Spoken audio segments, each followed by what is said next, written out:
I met him senior year of high school, and we met in band, obviously, and everything was good. We had known each other like 2 years prior, and we started dating like near Christmas time of my senior year of high school, and everything was good. Like this was my first boyfriend, my first experience with all that, my first kiss. Like it was like from the beginning or whatever, and like I never had a sense that anything like could be wrong with the relationship. It started out like fine, you know. Like I said, he was my first kiss, first everything. And like the first time we had any kind of like sexual experience, it was totally my idea. Like he was not to push that on me at all. He was just like, hey, I care about you a lot. Whenever you're ready, I'm here for you, like that kind of thing. And I'm like, yeah, absolutely, I'm down to do this, right? Like I didn't feel any pressure from my friends because, you know, it's senior year of high school and I've just had my first kiss. Summer rolls around. So this is summer of my senior year of high school going to freshman year of college. And we see each other just about every day. He's like 20 minutes from me. So I usually drove to him, and he always said he felt bad because he's like, it's taking a lot of gas for you. I can come see you, like it's not a big deal. We've been dating for, you know, like 6 months at this point.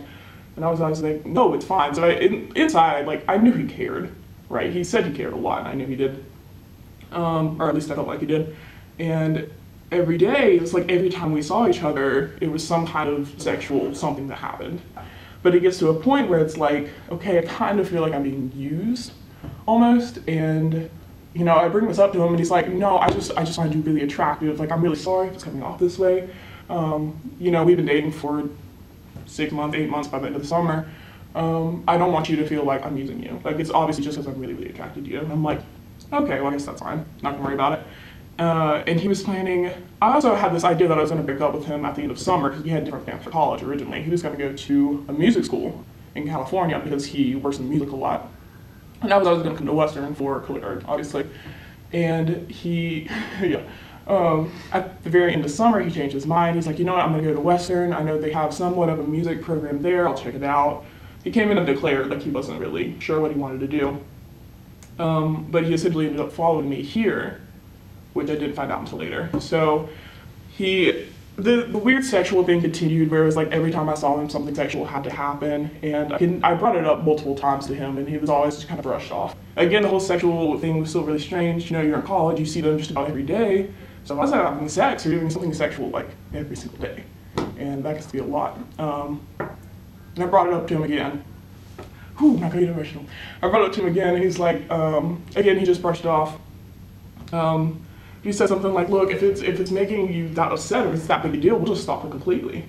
I was like, I never said that, like, it's not that big a deal. He's like, no, seriously, if you just don't want to, you could just tell me and I wouldn't do it. And I was like, okay. So I kind of started, you know, saying no more often. I'd already said no before if I didn't want to, but I'd always been like kind of shifted to where I would do anyway. I started saying no more often, and every time I would, he would do this thing where he would just kind of look at me and then flip over. It could be like silent treatment. But this is the point where it really started being like, every time I would say no, I don't want to, it was, okay, fine, you don't care about me. Silent treatment. So it would be like hours before he would talk to me again. Even if he was in the same room, he would just like shut down. You know, I'd go over to him, like try to kiss him and be like, hey, it's totally fine. Like, let's go do something. Let's go walk around. Let's go to the gym. Like, just something other than sit here and have you be mad at me. And always be like, no. That's okay. No, I don't want to. And I'm like, oh, okay. So during this whole time, he was really, really involved in drugs, which is not a secret at all. He's very, very open about that, like experimenting with a bunch of different things. And yeah, I didn't know when I first started dating him how heavy into drugs he was. And at the time, it was just like weed. There was one point where he came in, and the no thing had gotten really bad at that point. I would say no, and he would disappear for a day, 2 days, stuff like that. But at the same time, we also had a really good relationship in the sense that he still made me feel like he cared about me with like things that he did for me.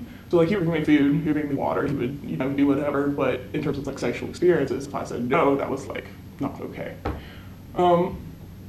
Yeah, there was one point where he came in, so like drugs or alcohol or something. It was like 3 in the morning, and I was laying in bed. And he came in, and I'm like, hey, I'm glad you're back. Like I'm sorry I fell asleep like waiting for you, that kind of thing. And he kind of started messing with me, and I'm like, no, I really don't want you right now. Like, no, he's gonna get mad. I was like, I can just go to sleep.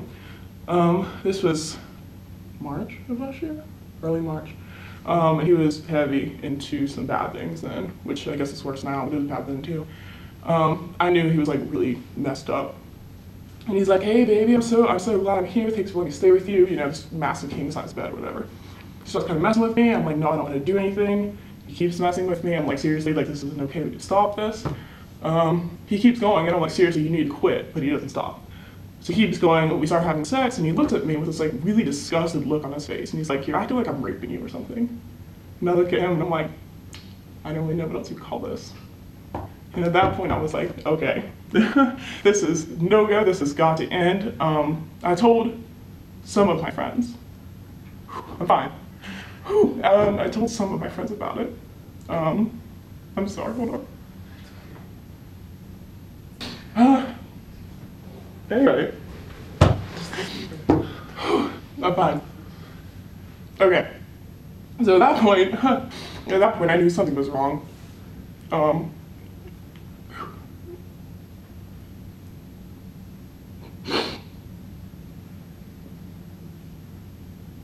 Okay, I'm sorry. Don't apologize. Whew. Okay. Anyway, I looked at him, I'm like, I don't really know what else you would call this. He looked at me like so disgusted, he got up and he walked out. He ended up going like back to his room. Whew. I'm fine. Okay, so I knew something was wrong. He ended up breaking up with me a few days after that, which was fine. At the time, I heard a lot. And I went through like this weird depressive episode, where I was kind of realizing that the whole time had been like seriously messed up. I just cried all over the table. With like the amount of manipulation that went on. Yeah, that's about it. I was in like this weird depressive thing for like a month or two.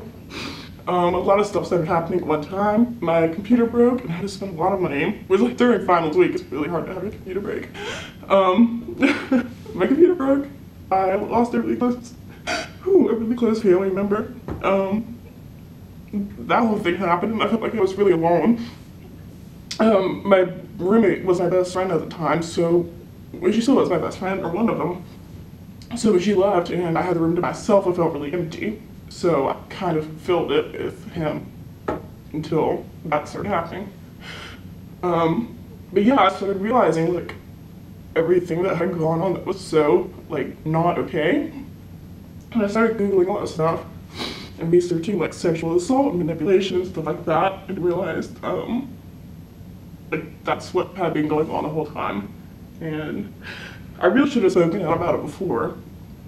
And I didn't. Like, my parents have no idea about any of it. I'm okay.